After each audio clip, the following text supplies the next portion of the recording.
새벽 예배까지 드리고 계셔서 많이 피곤하신 줄 압니다. 그러나 날마다 이 기간만이 아니라 우리의 모든 매 순간이 그 십자가를 기억하고 예수님의 고난과 예수님의 부활이 우리의 삶 가운데 언제나 함께 동행하는 그 날들이기를 주님 앞에 소망합니다. 우리 옆에 계신 분들에게 우리 한번 인사해 주셨으면 좋겠습니다. 당신은 하나님의 사람입니다. 라고.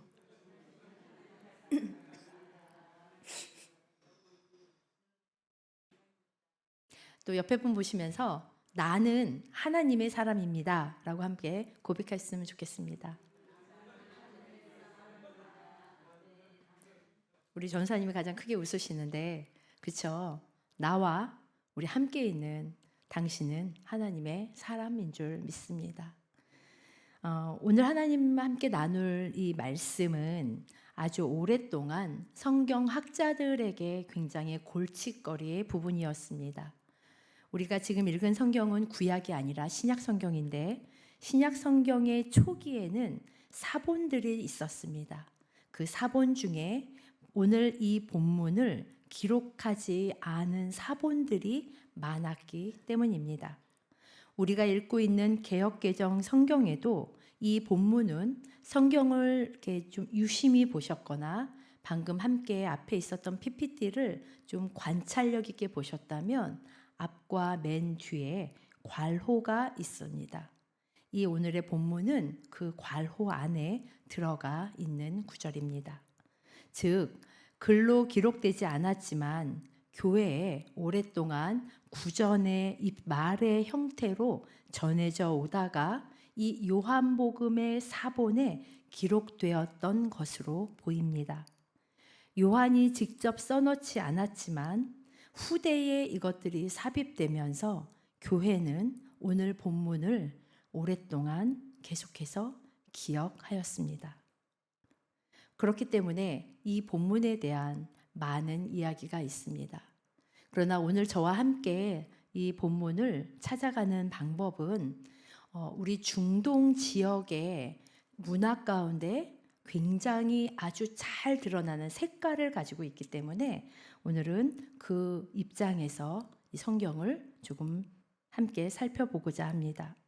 오늘의 이야기는 한 가문뿐이 아니라 모든 사람들이 살아가는 가문의 명예, 그 명예 안에는 여러 가지 조건들이 있겠지만 남자와 여자가 함께 결혼을 해서 경험하게 되는 성과 관련된 문화와 명예와도 직접적으로 관련이 있습니다.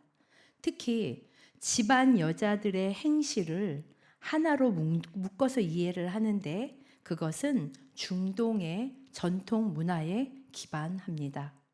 보수성이 강한, 그래서 전통 촌락이 구성되어져 있는 마을에서는 이 자신들의 문화 속에 뿌리 깊게 성과 관련된 법을 어긴 여자들은 가족에게 죽임을 당하는 일이 실제로 종종 있었습니다. 이 이야기 말씀을 보기 전에 제가 한 편의 영화를 소개하려고 합니다. 더 스토닝이라는 한 영화가 있는데 그 영화는 이 상황의 어떠한 일면을 아주 잘 보여주고 있습니다. 이란의 아주 작은 시골 마을입니다. 그곳에서 어린 나이에 부모에게 의하여 결혼을 한 경제적인 능력이 전혀 없는 평범한 한 주부의 이야기입니다. 그 주부는 남편과 사이에서 자녀를 낳아서 잘 살고 있었는데 어느 날 남편이 15살짜리 어린 처녀와 결혼을 하겠다고 부당한 이혼을 아내에게 요구합니다. 이혼을 받아들여야 하는 이 여인은 자녀들을 생각하고 자신의 미래를 생각해서 끝까지 버팁니다. 그러나 그 버티는 과정 가운데 어떠한 결말을 맺게 되냐면 마을의 장로들이 다 모여서 아주 빨리 속전속결로 만장일치로 이혼을 거부하는 이 여자가 부정하다 하여 여자를 사형에 처할 것을 결정합니다. 사형의 과정은 이렇습니다.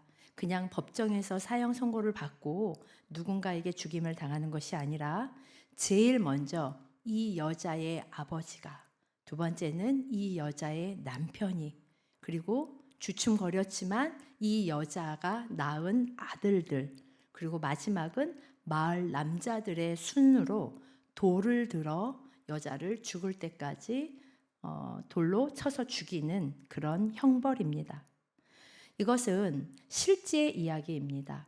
1979년에 이란이라는 나라가 왕정 시대였는데 왕정이 무너지고 이슬람이 점점 근본주의로 변화되는 그 과정 가운데 굉장히 잘못된 악습, 그것이 스토닝인데 이것이 부활하게 된 실제의 사건을, 실제의 실화를 영화로 만든 것이었습니다. 스토닝이란 간통을 하거나 아니면 동성애를 저지른다거나 이슬람을 배교한다거나 그래서 가족들의 명예를 더럽히는 자에게 가해지는 형벌, 이것을 스토닝이라고 합니다. 지난 20여 년간 전 세계에서 곳곳에서 적어도 1000명 이상의 여자들이 이 스토닝으로 죽음을 맞았고 지금도 어딘가에서는 이 스토닝의 형벌 앞에 놓이는 여자들이 여전히 남아 있습니다. 그들의 법은 이렇습니다. 한번 잘 들어보세요. 아내의 부정을 남편이 의심하면 아내가 스스로 정결의 증거를 내놔야 합니다. 그런데 반대로 아내가 남편의 부정을 의심할 때는 남편이 정결의 증거를 내놓는 것이 아니라 남편을 의심하는 아내가 남편의 부정의 증거를 찾아서 내놔야만 남편이 부정하다라고 합니다. 이것이 그들의 법입니다. 오늘 이 말씀은 완전하지는 않지만 이러한 배경의 바탕 위에서 조금은 볼 필요가 있습니다. 오늘 말씀 우리 7장 35절부터 53절부터 우리가 읽었는데 오늘의 이야기는 7장 37절부터 시작이 됩니다. 7장 37절과 38절의 말씀 함께 읽어보겠습니다. 명절 끝날 곧 큰 예수께서 서서 외쳐 이르시되 누구든지 목마르거든 내게로 와서 마시라. 나를 믿는 자는 성경의 이름과 같이 그 배에서 생수의 강이 흘러나오리라. 성경에서 방금 우리가 읽었던 이 언급된 명절은 7일 동안 쇠는 숫꽃이라 그래가지고 초막절로 알려져 있습니다. 예수님은 예루살렘에서 명절을 보내시고 그 명절의 절정에 이르는 마지막 날에 예수님은 어떠한 말씀을 인용하셨냐면 우리가 잘 알고 있는 이사야 55장 1절에서 3절의 말씀을 예수님은 자신을 두고 하시는 말씀인 것으로 주장하며 말씀하십니다. 1절에서 3절 전체를 읽진 않을 것이고요. 지금 보여지는 부분을 함께 읽어보겠습니다. 너희 모든 목마른 자들아 물로 나아오라. 그리하면 너희의 영혼이 살리라. 그렇습니다. 목마른 자들아 나에게 나아오라 라는 말씀으로 시작하여 그리하면 너희의 영혼이 살리라는 이 말씀은 우리가 조금 전에 읽었던 7장 37절의 말씀과 연관되어져 있습니다. 우리가 어떠한 말씀을 읽었냐면 누구든지 목마르거든 내게로 와서 마시라 하셨던 이 말씀은 이 이사야의 말씀에 근거하여 말씀하신 것이기 때문입니다. 이렇게 그리하면 너희의 영혼이 살 것이다 라고 마치는 이 말씀을 하신 예수님의 말씀을 듣고 어떠한 일이 일어났을까요? 굉장히 큰 소동이 벌어지고 맙니다. 이 말씀을 들은 사람들의 반응은 두 가지 반응으로 우리가 볼 수 있습니다. 첫 번째는 대제사장과 바리새인들의 반응입니다. 그들은 이 말씀을 듣고 참을 수가 없었습니다. 그래서 예수를 잡아오라고 명령을 내며 화를 냅니다. 그래서 그들의 명령을 듣고 예수를 잡으러 갔던 관원들은 그러나 빈손으로 돌아옵니다. 그 명령을 수행할 수 없었습니다. 왜냐하면 예수님은 그 당시 대중들에게 아주 큰 인기를 가지고 있었기 때문입니다. 46절의 말씀, 우리 7장 46절 말씀 함께 읽어보겠습니다. 시작. 그 사람이 말하는 것처럼 말한 사람은 이때까지 없나이다. 대제사장의 명령을 듣고 그 말을 수행하고자 갔던 관원이 하는 대답이 이것입니다. 내가 들어보니 인기가 많은 그 예수라는 사람이 하는 말은 범상치 않더이다. 그처럼 말하는 이는 이전에도 없었던 것 같습니다. 라고 말하자 바리새인들이 대답하기를 우리 바로 다음 절에 이렇게 얘기합니다. 너희도 미혹되었느냐? 라고 이야기합니다. 그러면서 바리새인들과 종교 지도자들은 더 큰 화와 분과 짜증 가운데 휩싸이게 됩니다. 왜냐하면 바리새인들이 생각하기에 율법을 모르는 이 무리는 저주를 받아 마땅한 자들이었기 때문입니다. 이런 과정 가운데 니고데모가 예수님을 옹호하고자 나타납니다. 우리 8장 50절에 말씀을 읽지는 않겠습니다. 니고데모가 예수님을 옹호하려고 나타났고 그러나 이 니고데모의 이야기는 묵살당하게 됩니다. 그리고 많이 모여 있었던 사람들은 이제 집으로 돌아가며 예수님과 이 종교 지도자들 간의 1차전은 이렇게 끝을 맺습니다. 분에 찼던 이 바리새인들은 이제 밤새 고민하고 생각을 하며 2차전을 준비합니다. 그들이 싸우는 내막의 이슈는 아주 분명합니다. 예수님께서 자신이 스스로가 하나님이 백성에게 약속하신 생수라고 주장하신 것을 참을 수 없었습니다. 그래서 그들은 함정을 파서 예수를 잡겠다는 계획을 세웁니다. 그들이 예수님이 제 스스로 무덤에 파서 파묻혀서 일어나지 못하도록 유도하기 위하여 이들이 짜낸 방법은 율법의 해석 문제를 드러내서 예수님을 공개적으로 망신을 주자라는 것이었습니다. 이렇게 작정을 한 그들은 밤중에 가늠하다가 붙잡혔다라고 하는 한 여자를 잡아다가 밤새 가둬놓고 그 다음 날 예수님과 사람들 앞에 이 여자를 등장시킵니다. 예수님은 그 다음 날 아침에 사실 성전을 피해서 들어가지 않고 지나가실 수 있었을 것입니다. 그러나 전날 어떠한 일이 벌어졌고 예수님이 공개적으로 내가 생수의 강이다라고 말하는 이런 놀라운 선언을 하셨기 때문에 이미 성전 안에서나 성전 바깥에서나 굉장한 혼란이 야기되었다라는 것을 예수님은 아셨습니다. 그럼에도 불구하고 다시 예수님은 성전을 향해 다가가시고 당신의 모습을 드러내십니다.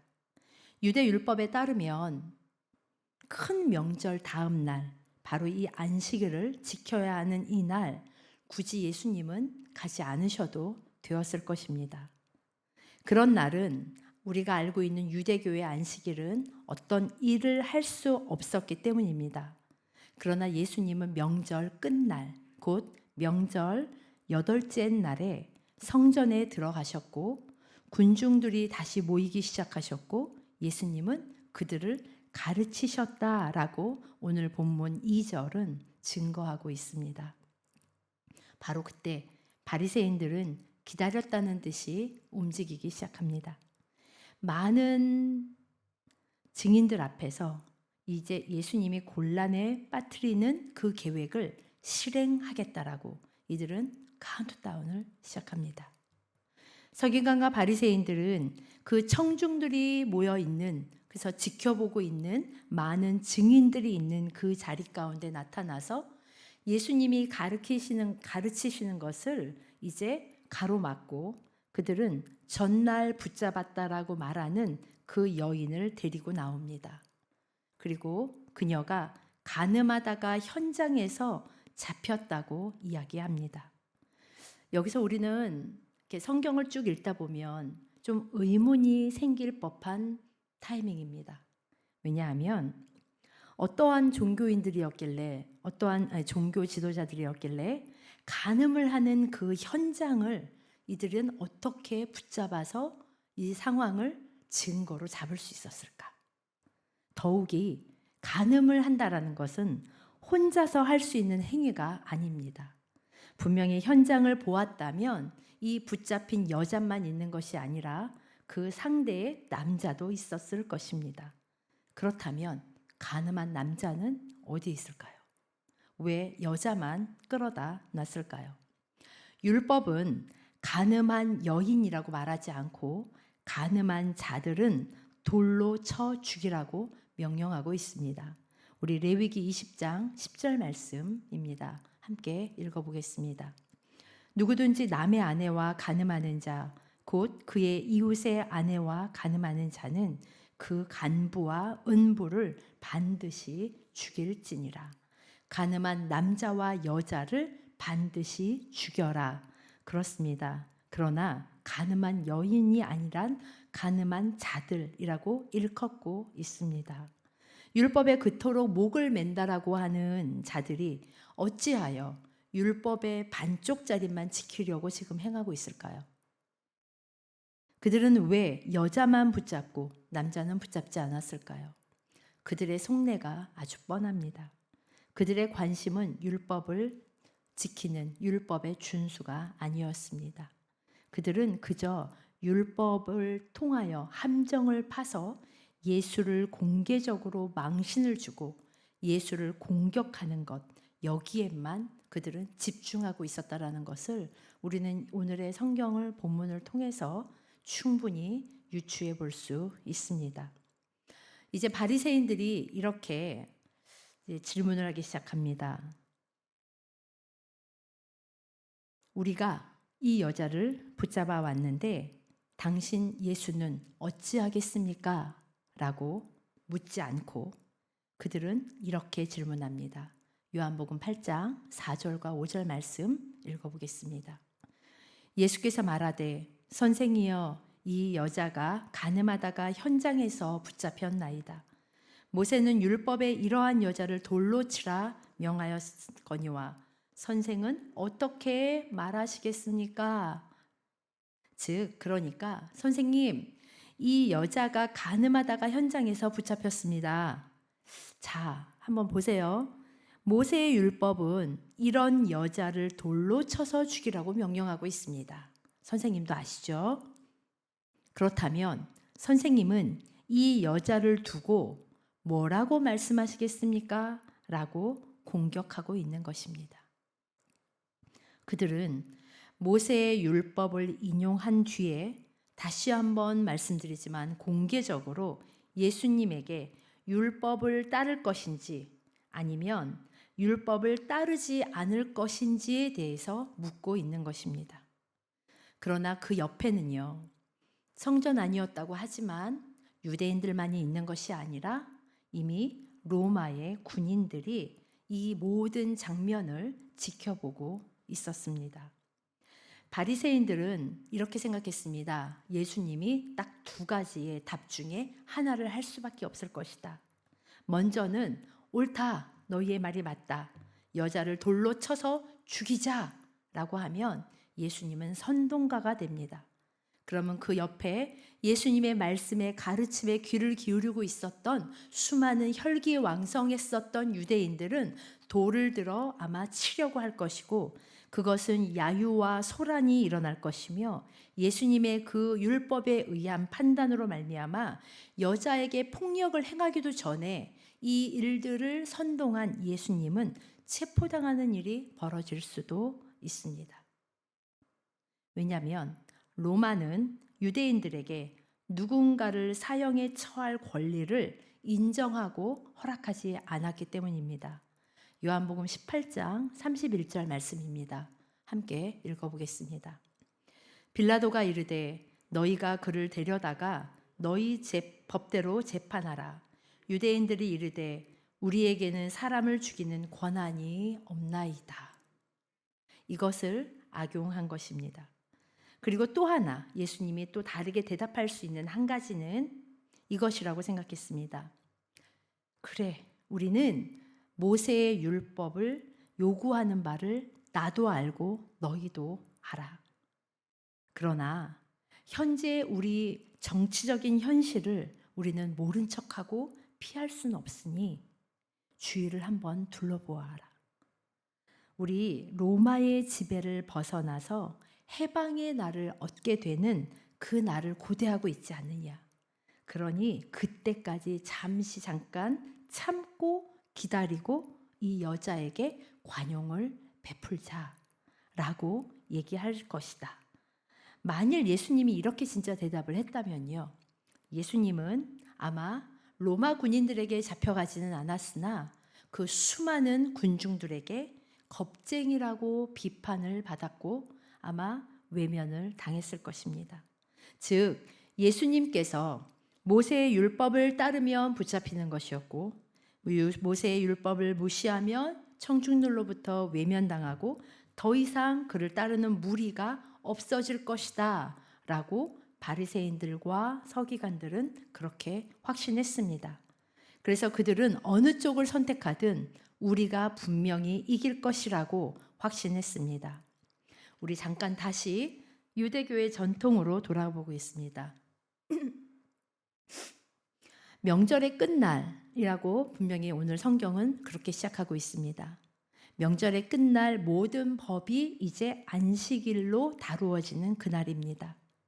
그날 안식일에는 일을 할 수 없는데 그 중에 한 가지가 뭐냐면 종이 위에 우리가 글을 적는 것도 일에 속합니다. 왜냐하면 종이 위에 우리가 글을 쓰면 흔적이 남기 때문입니다. 그래서 그들은 글 쓰는 일도 일로 규정하였습니다. 하지만 이 손가락으로요, 흙에 만약에 무엇인가를 적는 것은 허용되었다고 합니다. 왜냐하면 흙에 무엇인가를 적었을 때 이것이 영구적으로 남지 않기 때문입니다. 지속적으로 표시가 남지 않는 것은 사람들이 밟고 지나갈 수도 있지만 바람에 날려버리기 때문입니다. 예수님이 바닥에 손가락으로 흙 위에 무엇인가를 쓰셨다라는 말씀이 2번 나옵니다. 예수님의 이런 행동은 안식일의 법을 알고 행하신 것이라고 우리는 생각해 볼 수 있습니다. 이에 대해 예수님은 이제 이 바닥에 무엇인가 판결하시고 무엇인가 집행하는 방법까지 그 다음에는 말씀으로 전달하십니다. 예수님이 뭐라고 쓰셨을까요? 생각해 보신 적 있으십니까? 오랫동안 학자들은 참 많은 주장을 제시했습니다. 우리 교육자 사무실에서 제가 이것에 대한 질문을 했습니다. 준비를 하면서. 그러자 우리 김상호 목사님이 이렇게 대답을 했습니다. 죄송합니다. 나는 어제 네가 무엇을 했는지 안다. 라고 쓰지 않으셨을까요? 라고 이제 웃으면서 이야기를 했습니다. 그렇습니다. 우리는 정확하게 알 수는 없습니다. 그러나 우리가 예상해 볼 수 있는 것은 아마도 여자를 돌로 치라 라고 하지 않으셨을까요? 말로 하신 것이 아니라 남겨지는 흔적이 아니라 흙 위에 그렇게 쓰셨습니다. 모세의 율법을 엄격하게 지키는 것을 예수님은 선택하지 않으셨을까 싶습니다. 이렇게 예수님이 판결을 하신 후에 예수님은 돌로 치라라는 것으로 끝나는 것이 아니라 이 사람을 돌로 쳐서 죽이게 되는 이 방법, 집행하는 방법 또한 예수님은 말씀하십니다. 요한복음 8장 7절입니다. 함께 읽겠습니다. 너희 중에 죄 없는 자는 먼저 돌로 치라. 만약에 정말 바닥에 예수님이 돌로 치라라고 말씀하셨다면 그것으로 끝이라고 생각하는 것이 아니라 그럼 예수님은 한마디 더 하십니다. 집행을 한다면 집행하는 자는 죄가 없다면 이 일을 집행해라 라고 말씀하십니다. 군중 속에 한 사람 한 사람을 바라보시면서 예수님은 이 행위에 가담한다면 이 가담한 행위에 대한 책임 또한 너희가 인정하겠느냐라고 지금 예수님은 요구하고 계십니다. 예수님은 대적자들에게 반격하시면서 말씀하시는 것을 저의 언어로 풀어보자면 이렇습니다. 너희는 분명 내가 모세 율법을 지키려다가 감옥에 가기를 원하는구나. 나도 알고 있다. 기꺼이 나는 감옥에 갈 수 있다.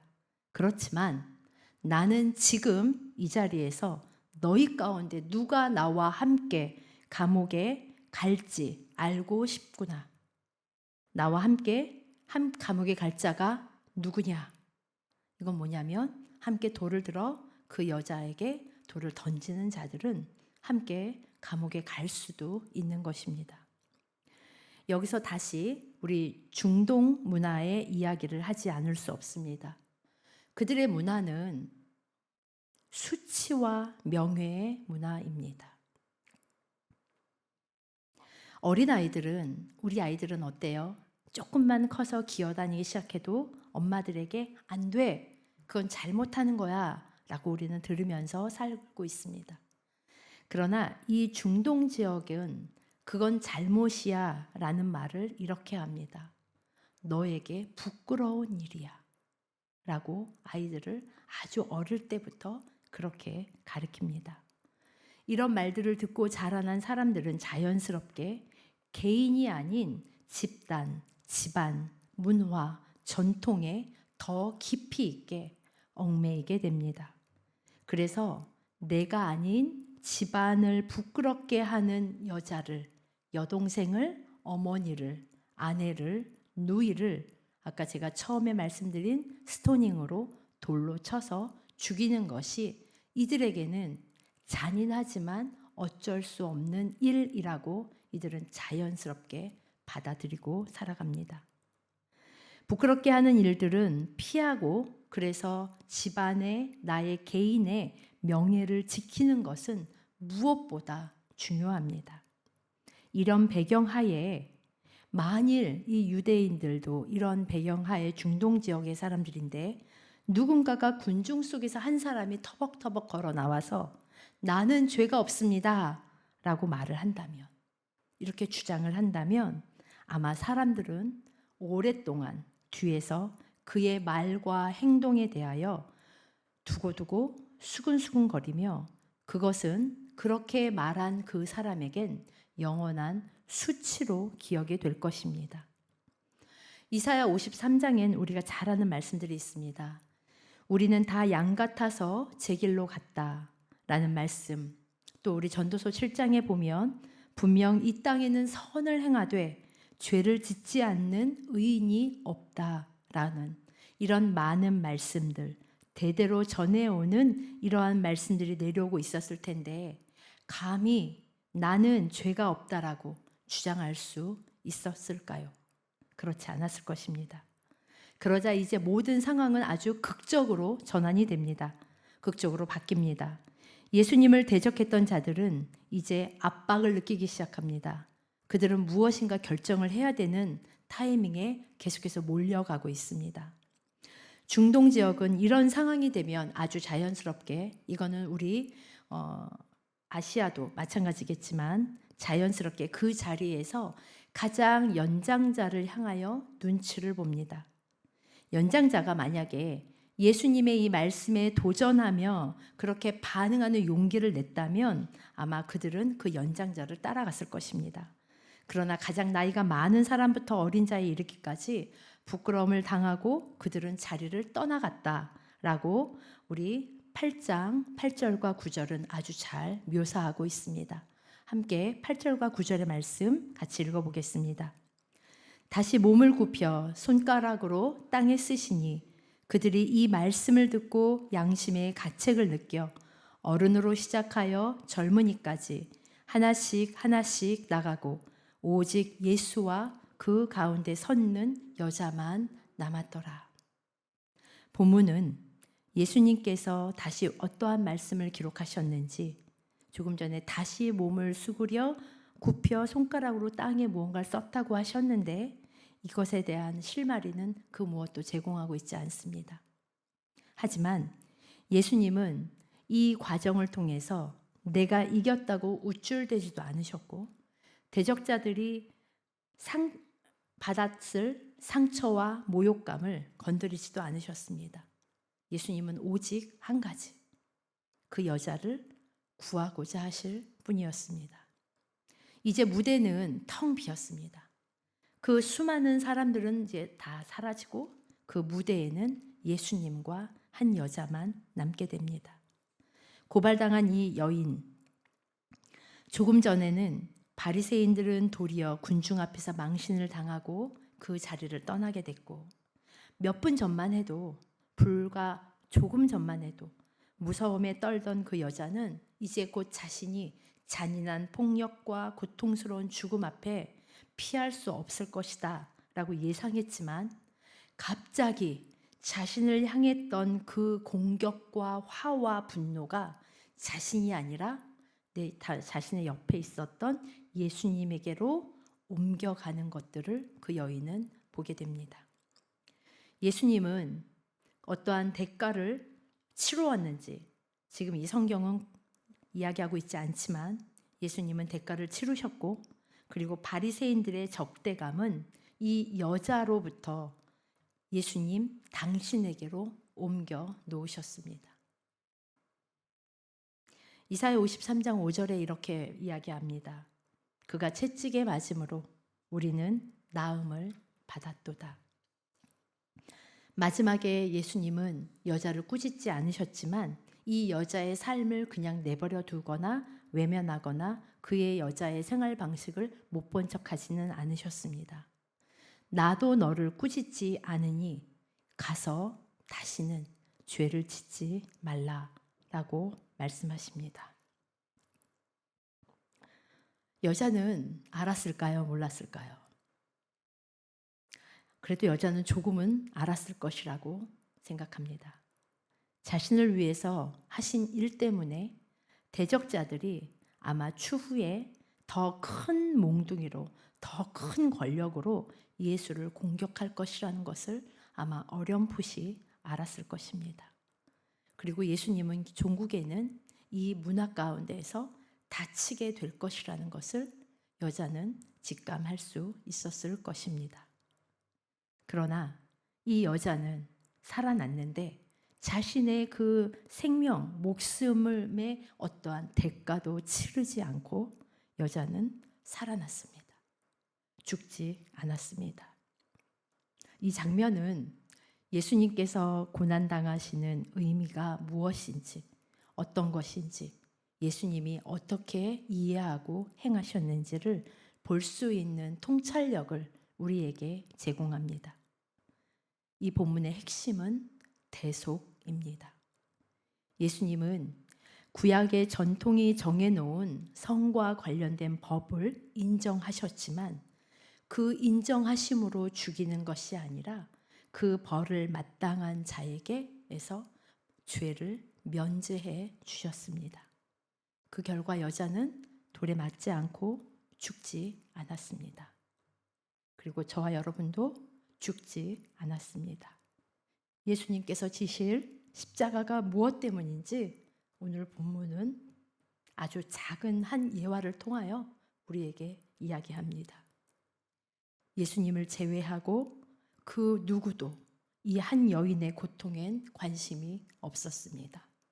이 여인은 죄를 지었다 할지라도 사연이 있었을 것인데 그 사건에 대해서 설명할 기회조차 부여받지 못했었습니다. 바로 그 여인이 곧 우리들입니다. 그 여인이 저와 여러분들입니다. 상한 갈대를 꺾지 않으시고 꺼져가는 심지를 끄지 않으시는 하나님께서 십자가에서 죽으시는 사랑을 통해 이루신 것이 무엇인지, 그리고 그 십자가가 무엇을 가능케 하셨는지, 적어도 이 한 주간 오늘 우리의 영혼의 깊은 곳에 그 의미가 새겨지는 날이기를 소망합니다.